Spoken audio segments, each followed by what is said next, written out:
నమస్కారం BTV news కి స్వాగతం. ముందుగా ముఖ్యాంశాలు. ఎన్టీఆర్ జిల్లా గొల్లపూడికి చెందిన టీడీపీ నేత అన్నె రామకృష్ణ మృతిపై సంతాపం వ్యక్తం చేసిన సీఎం చంద్రబాబు, మంత్రి లోకేష్. రామకృష్ణ హఠాత్ మరణం దిగ్భ్రాంతికి గురిచేసిందని వెల్లడి. రామకృష్ణ ఆత్మకు శాంతి చేకూరాలని ఆయన కుటుంబ సభ్యులకు ప్రగాఢ సానుభూతి. విజయవాడ ఇంద్రకీలాద్రి ఘాట్ రోడ్డు మూసివేత.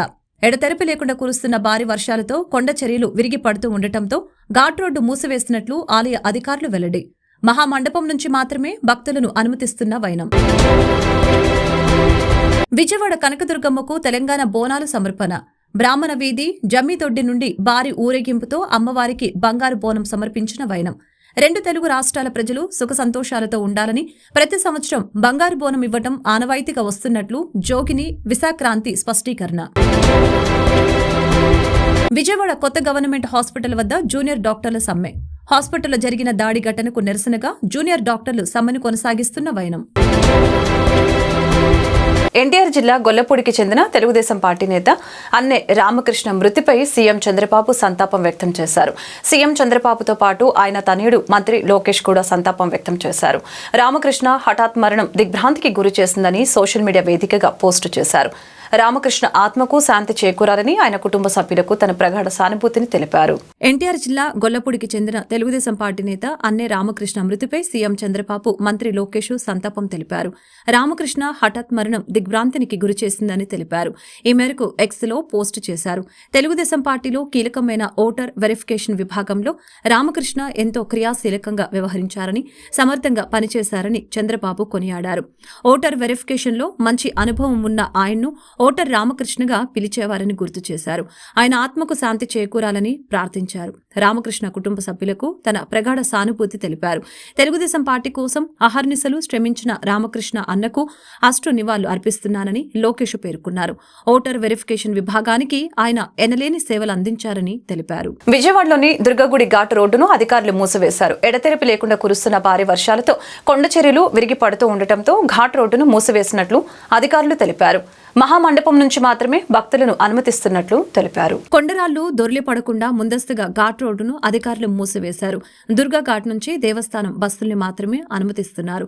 ఒకవైపు ఆదివారం సెలవు రోజు కావడంతో దుర్గమ్మకు ఆషాఢం సారె సమర్పించేందుకు పెద్ద ఎత్తున భక్తులు ఆలయానికి తరలివచ్చారు.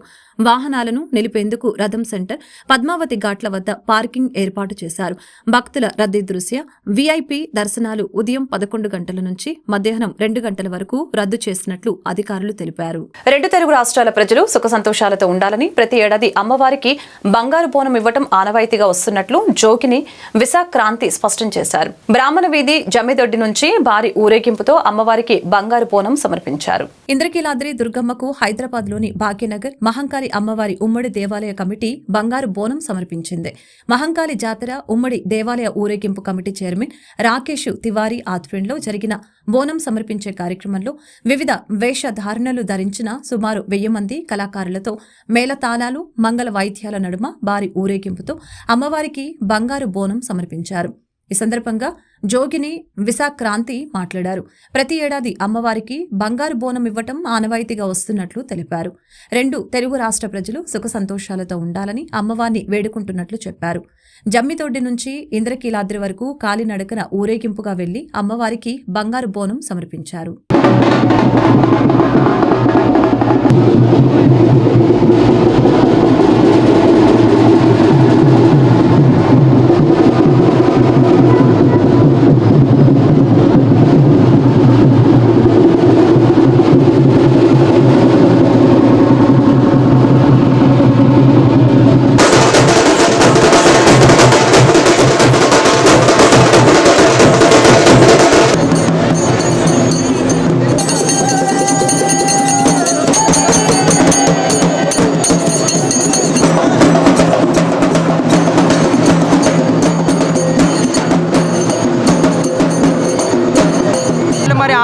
భక్తులందరికీ బోనాల పండుగ శుభాకాంక్షలు.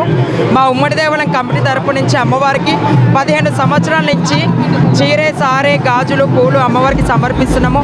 అలాగే మా తెలంగాణ సంస్కృతి బోనము, ఆ బోనం కూడా అమ్మవారికి ఆషాఢ మాసంలో సమర్పిస్తున్నాము.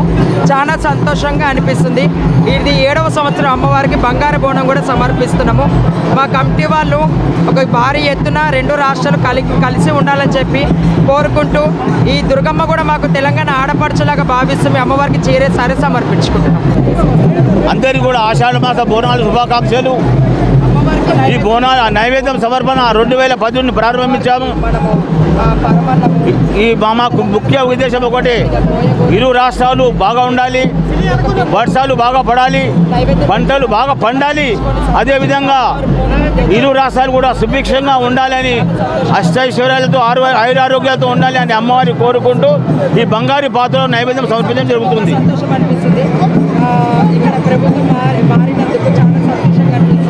విజయవాడ కొత్త గవర్నమెంట్ హాస్పిటల్లో జరిగిన దాడి ఘటనకు నిరసనగా ప్రభుత్వ ఆసుపత్రిలో జూనియర్ డాక్టర్లు సమ్మెను కొనసాగిస్తున్నారు. విధుల్లో ఉన్న వైద్యులపై దాడి చేయడాన్ని జూనియర్ డాక్టర్లు తీవ్రంగా ఖండిస్తున్నారు. జోరున వర్షం కురుస్తున్న సమ్మెను కొనసాగిస్తూ తమకు రక్షణ కల్పిస్తేనే విధులకు హాజరవుతామని జూనియర్ డాక్టర్లు స్పష్టం చేశారు. విధుల్లో ఉన్న వైద్యులపై దాడి చేయడాన్ని జూనియర్ డాక్టర్లు తీవ్రంగా ఖండిస్తూ జోరున వర్షం కురుస్తున్న సమ్మెను కొనసాగించారు.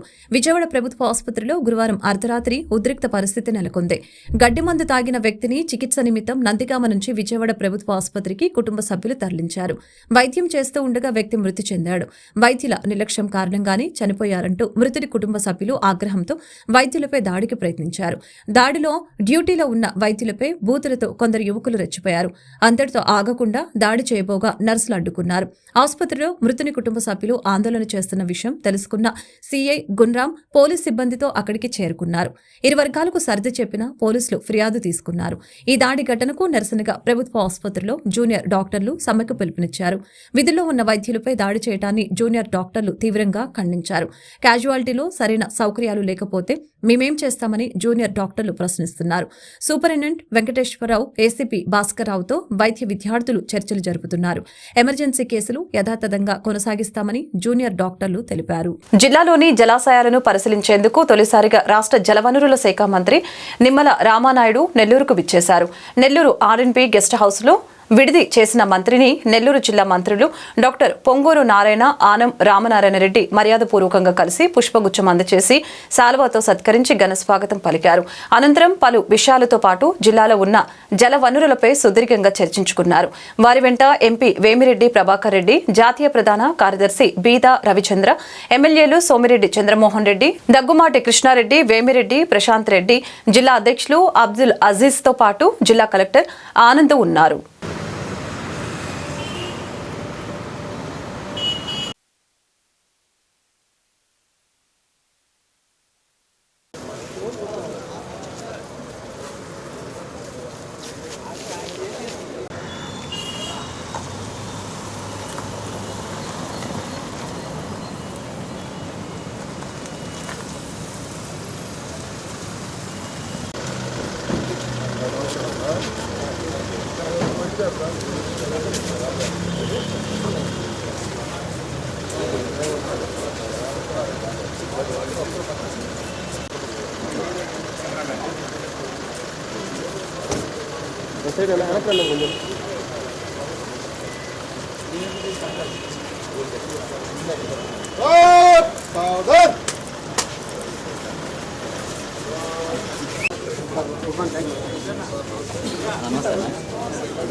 Last government TDP government notification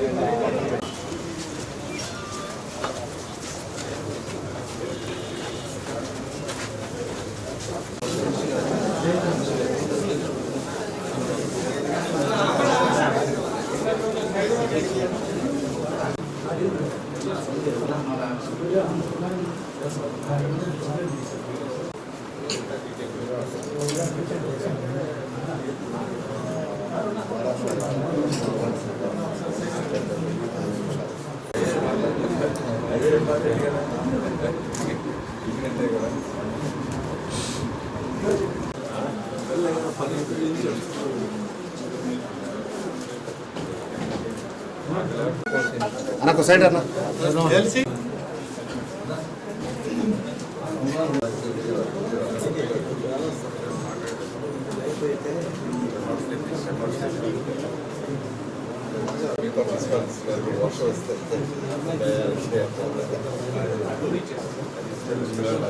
road ప్రమాదంలో క్షతగాత్రుల్ని ఆదుకొని బీసీ సంక్షేమ శాఖ మంత్రి సవిత మానవత్వం చాటుకున్నారు. ఈ రోడ్డు ప్రమాదంలో ఒక బాలుడు మృతి చెందగా 4 గాయపడ్డారు. గాయపడ్డ క్షతగాత్రుల్ని పరామర్శించి మెరుగైన వైద్యం అందించాలని వైద్యులకి సూచించారు. బీసీ సంక్షేమ శాఖ మంత్రి సవిత మంచి మనసు చాటుకున్నారు. గుంటూరు జిల్లా మంగళగిరిలో ఆదివారం ఉదయం జరిగిన రోడ్డు ప్రమాదంలో ఓ బాలుడు చనిపోగా 4 గాయపడ్డారు. అదే సమయంలో అటుగా వెళ్తున్న మంత్రి ప్రమాదం గమనించిన తన కాన్వాయ్ ఆపారు. క్షతగాత్రులకి స్వయంగా మంచినీళ్లు అందించి తన కాన్వాయ్లోనే వారిని ఆసుపత్రికి పంపించారు. బాధితులకు మెరుగైన వైద్యం అందించాలని వైద్యులను ఆమె ఆదేశించారు.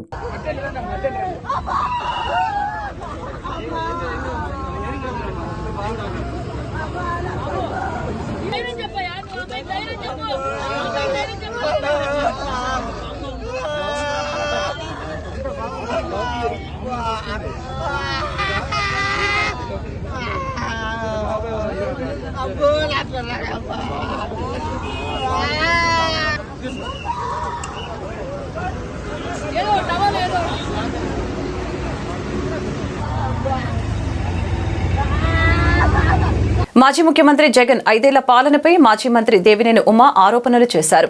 ప్రకృతి సంపదను అడ్డగోలుగా దోచేశారని ఉమా మండిపడ్డారు. ఓబులాపురం గనుల్లో సీజ్ చేసిన ఖనిజం కొల్లగొట్టారని ఆగ్రహం వ్యక్తం చేశారు. ఆంధ్రప్రదేశ్ మాజీ ముఖ్యమంత్రి వైఎస్ఆర్సీపీ చీఫ్ వైఎస్ జగన్ పై తెలుగుదేశం పార్టీ నేత దేవినేని ఉమా సంచలన ఆరోపణలు చేశారు. 5 ఏళ్ల పాలనలో రాష్ట్రంలోని ప్రకృతి వనరుల్ని అడ్డగోలుగా దోచుకున్నారని జగన్పై మండిపడ్డారు. కేంద్ర సంస్థలు సీజ్ చేసిన లెక్క చేయకుండా ఓబులాపురం గనుల్లోని ఇనుప ఖనిజాన్ని కొల్లగొట్టారని ఆరోపించారు. 1,00,000 టన్నుల ఖనిజాన్ని గుట్టు చప్పుడు కాకుండా ప్రైవేటు స్టీల్ ప్లాంటుకు అమ్ముకున్నారని విమర్శించారు. అధికార దుర్వినియోగానికి పాల్పడుతూ విచారణను అడ్డుకున్నారని తీవ్రంగా మండిపడ్డారు. ప్రజల అవసరాలను సమస్యల్ని గాలికి వదిలివేసి దోచుకో దాచుకో అంటూ తాడేపల్లి ఖజానా నింపుకున్నారని విమర్శలు గుప్పించారు. గుణదల చర్చి ఆవరణలోని సమస్యల పరిష్కారానికి ప్రత్యేకంగా కృషి చేస్తానని విజయవాడ తూర్పు ఎమ్మెల్యే గద్దె రామ్మోహన్ స్పష్టం చేశారు. మేరీమాత ఆలయానికి నేరుగా రాకపోకలు సాగించేలా బస్సు రూట్ ని త్వరలో ఏర్పాటు చేసేందుకు ప్రయత్నిస్తామని తెలిపారు. విజయవాడ గుణదలలోని మేరీమాత ఆలయం పెద్దలతో విజయవాడ తూర్పు ఎమ్మెల్యే గద్దె రామ్మోహన్ సమావేశమయ్యారు. ఈ సందర్భంగా స్థానికంగా ఉన్న సమస్యలపై ఆరా తీశారు. అనంతరం మీడియాతో మాట్లాడుతూ గుణదల చర్చి ఆవరణలో ఉన్న సమస్యలపై చర్చించామని తెలిపారు. పాస్టర్లు తమ దృష్టికి తీసుకువచ్చిన ప్రతి సమస్యను పరిష్కరించే విధంగా కృషి చేస్తానని తెలిపారు. రాష్ట్రంలోనే కాకుండా ఇతర ప్రాంతాల నుంచి మేరీమాత ఆలయానికి భక్తులు తరలివస్తారని వారికి మంచి సౌకర్యాలు అందించేందుకు ప్రభుత్వం సహకరిస్తుందని తెలిపారు. రైల్వే స్టేషన్ నుంచి నేరుగా బస్సులు వచ్చేలా దృష్టి సారిస్తామని తెలిపారు. కార్యక్రమంలో గుణదల చర్చి పాస్టర్లు, ఆలయ నిర్వహణ కమిటీ పెద్దలు పాల్గొన్నారు.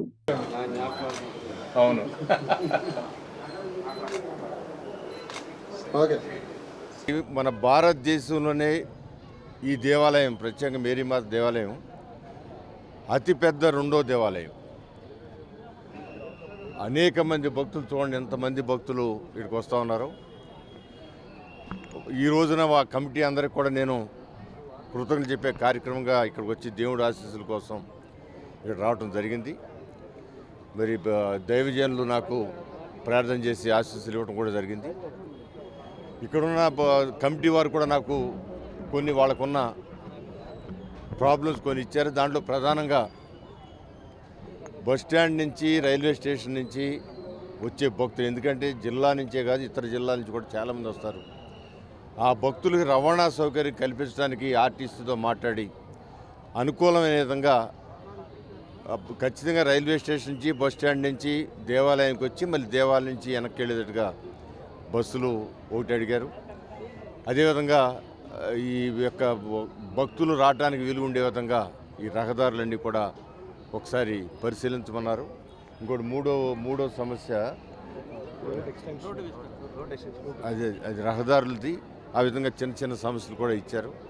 అవన్నీ కూడా ఇమ్మీడియట్గా అధికారులతో మాట్లాడి ఆ సమస్యల మీద ఒక పరిష్కార మార్గానికి మేమందరం కూడా కలిసి ప్రయత్నం చేస్తాం.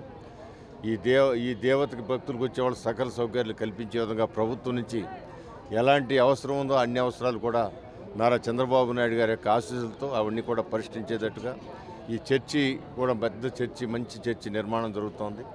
ఆ నిర్మాణానికి కూడా ప్రభుత్వం నుంచి దాంట్లో ప్రభుత్వం నుంచి నిధులు ఇచ్చే విధంగా దానికి ఏర్పాటు చేయాలని కూడా నేను రాష్ట్రంలో నూతనంగా ఏర్పడిన ప్రభుత్వం ముస్లింల కోసం ఇస్లామిక్ బ్యాంక్ ఏర్పాటు చేయడంతో పాటు పదవులని జనాభా దామాషా ప్రకారం ఇవ్వాలని డిమాండ్ చేశారు. త్వరలోని ముఖ్యమంత్రి చంద్రబాబును కలిసి తమ సమస్యల్ని వివరిస్తామని తెలిపారు. విజయవాడ భవానీపురంలోని ఓ ఫంక్షన్ హాల్ నందు ముస్లిం ఐక్యవేదిక ఆధ్వర్యంలో రాష్ట్ర కార్యవర్గ సమావేశం నిర్వహించారు. రాష్ట్ర అధ్యక్షులు జాఫర్ అలీ అధ్యక్షతన జరిగిన ఈ సమావేశంలో పలు అంశాలను చర్చించారు. ఈ సమావేశంలో రాష్ట్రంలోని అన్ని జిల్లాలకు చెందిన ప్రతినిధులు పాల్గొన్నారు. సమావేశం అనంతరం ఆయన మాట్లాడారు. రాష్ట్ర కార్యవర్గ సమావేశంలో ముస్లిం సామాజిక వర్గ చైతన్యం, భవిష్యత్తు కార్యాచరణ, సభ్యత్వాలు వంటి అంశాలపై చర్చించినట్లు తెలిపారు.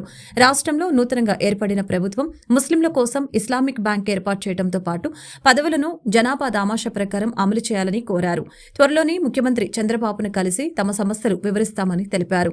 అనంతరం ముస్లిం ఐక్యవేదిక అధికార ప్రతినిధి ఖలీల్ సయ్యద్, విజయవాడ అధ్యక్షులు రహీం ఖాన్ మాట్లాడారు. ముస్లిం సమాజం గడిచిన 70 ఏళ్ల నుంచి వెనుకబాటుతనంలో ఉందని, అందుకు ప్రధానంగా విద్యలో వెనుకబాటుతనమే కారణమని తెలియజేశారు. కాబట్టి తమ సమాజం సామాజికంగా, ఆర్థికంగా అభివృద్ధి చెందలేదని తెలిపారు. ముస్లింల విద్యకు నూతన ప్రభుత్వం కృషి చేయాలని తెలియజేశారు. గతంలో ఉన్న రంగనాథ్ మిశ్రా సమాచార కమిటీ వంటి అంశాలను నెరవేర్చాలని, వక్ఫ్ బోర్డు ఆస్తుల్ని పరిరక్షించాలని నూతన ప్రభుత్వాన్ని కోరారు. జనాభా దామాషా ప్రకారం ముస్లింలకు రావాల్సిన వాటాలను సాధిస్తామని అన్నారు. విజయవాడ నగరంలో నా పేరు రహీం ఖాన్, ముస్లిం ఐక్యవేదిక విజయవాడ నగరాధ్యక్షుడిని. అలాగే ముఖ్యంగా గత 3 సంవత్సరాల నుంచి ఎన్నో కార్యక్రమాల ద్వారా ఆంధ్ర రాష్ట్రంలో ముస్లిం సమాజంకు తోడ్పాటుగా ముస్లిం సమాజ శ్రేయస్సే ధ్యేయంగా పనిచేసినటువంటి ముస్లిం ఐక్యవేదిక ఈరోజు విజయవాడ నగరంలో రాష్ట్ర కార్యవర్గ సమావేశం నిర్వహించుకోవడం జరిగింది.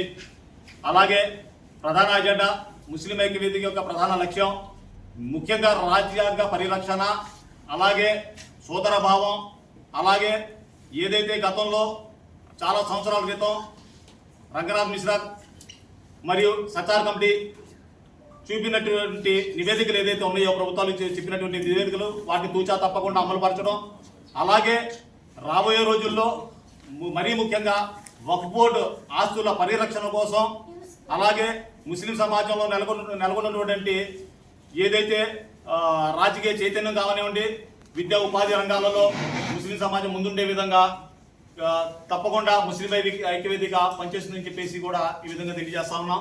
మరీ ముఖ్యంగా ఏదైతే రాష్ట్ర వ్యాప్తంగా ఉన్న ముస్లిం జనాభా దామాషా పద్ధతి ప్రకారం గత ప్రభుత్వాలు కానివ్వండి, గత ఎలక్షన్లో కానివ్వండి మేము అడగడం జరిగింది. అదేవిధంగా అదే స్ఫూర్తితో ముందుకు పోరాడతామని చెప్పేసి కూడా ఈ సందర్భంగా తెలియజేస్తా ఉన్నాం. ఈ సమావేశానికి రాష్ట్ర వ్యాప్తంగా ఉన్న ప్రతి జిల్లా నుంచి కూడా, అంటే చిత్తూరు జిల్లా నుంచి, తిరుపతి నుంచి, అన్నమయ్య జిల్లా నుంచి, అలాగే రాష్ట్ర వ్యాప్తంగా ఉన్న ప్రతి జిల్లా నుంచి కూడా మా కార్యవర్గ సభ్యులు ప్రతి ఒక్కరికి సేవలో ఎందరో మహానుభావులు, అందరికీ ఆత్మీయ సలాం. నేను జాఫర్ పులి, ముస్లిం ఐక్యవేదిక రాష్ట్ర అధ్యక్షుడిని, మీ సోదరుణ్ణి. ఈరోజు విజయవాడ మహానగరంలో ముస్లిం ఐక్యవేదిక రాష్ట్ర కార్యవర్గ సమావేశం నిర్వహించడం జరుగుతుంది. ఈ యొక్క రాష్ట్ర కార్యవర్గ సమావేశంలో చేయి కలుపుదాం, సామాజిక అభివృద్ధి సాధిద్దాం, ఇప్పుడు కాకపోతే ఇంకెప్పుడు, మనం కాకపోతే ఇంకెవరు అనే నినాదం నుండి పుట్టినటువంటి ముస్లిం ఐక్యవేదిక స్థాపించినటువంటి అనతి కాలంలోనే అశేష ముస్లిం ప్రజానీక అండదండలతో వారి మన్ననలను పొందుతూ ఈరోజు అనతి కాలంలోనే ముస్లిం సామాజిక వర్గానికి వెన్నుముక్కగా మారి బలమైనటువంటి శక్తిగా మారింది. ఇక ముస్లిం ఐక్యవేదిక ఈరోజు ఈ రాష్ట్ర స్థాయి కార్యవర్గ సమావేశంలో ముఖ్యంగా ముస్లిం సామాజిక వర్గ హక్కులు కానివ్వండి, సామాజిక వర్గ న్యాయం, సామాజిక వర్గ చైతన్యం, సామాజిక వర్గ ఐకమత్యం, సామాజిక వర్గ అంతర్గత కూర్పు, అదేవిధంగా ముస్లిం ఐక్యవేదిక భవిష్యత్ కార్యాచరణ, మరీ ముఖ్యంగా వివిధ కమిటీల నియామకాలు, సభ్యత్వాలు, అదేవిధంగా దిశానిర్దేశం అని ప్రధాన అంశాలు, ఇతరత్ర ప్రధాన అంశాలతో ఈరోజు రాష్ట్ర కార్యవర్గ సమావేశం నిర్వహించడం జరుగుతుంది. ఈ ముస్లిం ఐక్యవేదిక ముస్లిం సామాజిక వర్గాన్ని సంపూర్ణ ప్రక్షాళన చేసి సంపూర్ణ అధ్యయనం చేసి సమస్త ముస్లిం సామాజిక వర్గ స్థితిగతుల అవసరాలు సమస్యలను గుర్తించి వాటిని రూపుమాపి సమస్త ముస్లిం సమాజాన్ని రాజ్యాధికారం వైపు తీసుకునే ప్రధాన అజెండాగా ముందుకు సాగుతున్నటువంటి తరుణంలో ఈరోజు చాలా కీలకమైనటువంటి అంశాల ద్వారా ఈ యొక్క రాష్ట్ర కార్యవర్గ సమావేశం నిర్వహించడం జరుగుతుంది. ముస్లిం ఐక్య వేదిక రాష్ట్ర అధికార ప్రతినిధి నేను ఖలీల్ సయ్యద్. ఈరోజు విజయవాడ భవానీపురంలో రఫీ కన్వెన్షన్ హాల్లో ఉన్నాం. మేము ఈ సమావేశం అంతర్గత సమావేశం ఏర్పాటుకు కారణం ముస్లిం సమాజం గడిచిన 70 సంవత్సరాల నుంచి చాలా వెనుకబాటుతనం ఉంది. ఆ వెనుకబాటుతనం అనేది విద్య, వైద్యం, ఉపాధి. ఇవి చాలా ముఖ్యమైన విషయము. విద్య లేని కారణంగానే మేము విద్వాంసులు కాలేకపోతున్నాము. కాబట్టి ఇవి 3 మేము సాధించుకోవాలంటే రాజకీయ చైతన్యం కావాలనే ఉద్దేశంతోనే ఈ ముస్లిం ఐక్య వేదికను ఏర్పాటు చేయాల్సి వచ్చింది. ముస్లిం ఐక్య వేదిక ప్రధాన ఎజెండా కూడా విద్య, వైద్యం, ఉపాధి, రాజకీయ చైతన్యంతో మనం ముందుకు సాగాలని. గడిచిన 2 సంవత్సరాలు రాష్ట్రంలో పార్టీలకు అతీతంగా, జమాత్ ఫిర్కాలకు అతీతంగా మేము పోరాటాలు చేసి, సమావేశాలు చేసి పార్టీలకు ఒక సందేశం ఇచ్చాం. ఆ సందేశం ఇలాగే మేము వదలము. కాబట్టి ఈ 4 సంవత్సరాలు మేము ముస్లిం ఐక్య వేదికను రాష్ట్రంలో బలోపేతం చేసి రాజ్యాంగం మాకు ఇచ్చిన హక్కులు మేము సాధించుకోవడానికి ప్రభుత్వంతో కలిసి నడుస్తామని ఈ ముస్లిం ఐక్య వేదిక ద్వారా మేము ఈ సందేశం ఇవ్వాలనే ఈ అంతర్గత సమావేశం మేము రాష్ట్రంలో ఏర్పాటు చేశాం. అస్సలాము అలైకుం. ఆషాఢ మాసం సందర్భంగా శ్రీదేవి సాంస్కృతిక సాంఘిక సంక్షేమ సంఘం వ్యవస్థాపక అధ్యక్షులు దూపాటి శ్రీదేవి ఆధ్వర్యంలో BRTC రోడ్డులోని గాయత్రి కళ్యాణ మండపం నందు మెహందీ మరియు కేశ అలంకరణ పోటీలను ఆదివారం నిర్వహించడం జరిగింది. రాష్ట్రంలోని వివిధ జిల్లాల నుంచి, నగర నలుమూలల నుంచి అభ్యర్థులు ఈ పోటీలో పాల్గొనడం జరిగింది. ఈ పోటీలలో గెలుపొందిన విజేతలకు దూపాటి శ్రీదేవి బహుమతులు ప్రదానం చేశారు. ఈ సందర్భంగా ఆమె మాట్లాడుతూ కులమతాలకు అతీతంగా ఈ పోటీలు నిర్వహించడం జరిగిందని చెప్పారు. తమ సంఘం ఆధ్వర్యంలో పలు సేవా కార్యక్రమాలు నిర్వహిస్తున్నామని తెలిపారు.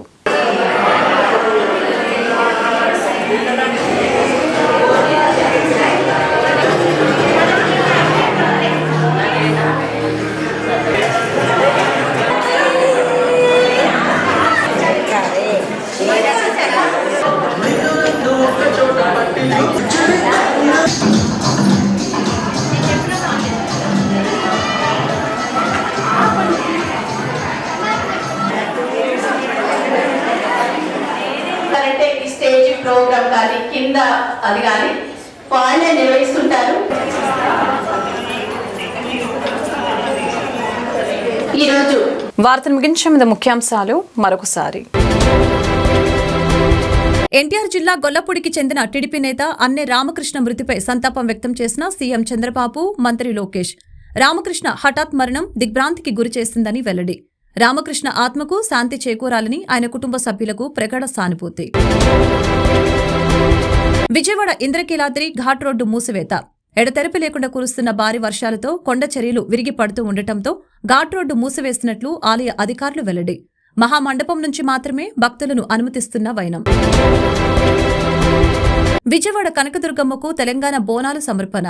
బ్రాహ్మణ వీధి, జమ్మిదొడ్డి నుండి భారీ ఊరేగింపుతో అమ్మవారికి బంగారు బోనం సమర్పించిన వైనం. 2 తెలుగు రాష్ట్రాల ప్రజలు సుఖ సంతోషాలతో ఉండాలని ప్రతి సంవత్సరం బంగారు బోనం ఇవ్వటం ఆనవాయితీగా వస్తున్నట్లు జోగిని విశాఖాంతి స్పష్టీకరణ. విజయవాడ కొత్త గవర్నమెంట్ హాస్పిటల్ వద్ద జూనియర్ డాక్టర్ల సమ్మె. హాస్పిటల్లో జరిగిన దాడి ఘటనకు నిరసనగా జూనియర్ డాక్టర్లు సమ్మెను కొనసాగిస్తున్న వైనం. ఈ వార్తలు ఇంతటితో సమాప్తం. మరొక బులెటిన్ మళ్ళీ కలుద్దాం. నమస్కారం.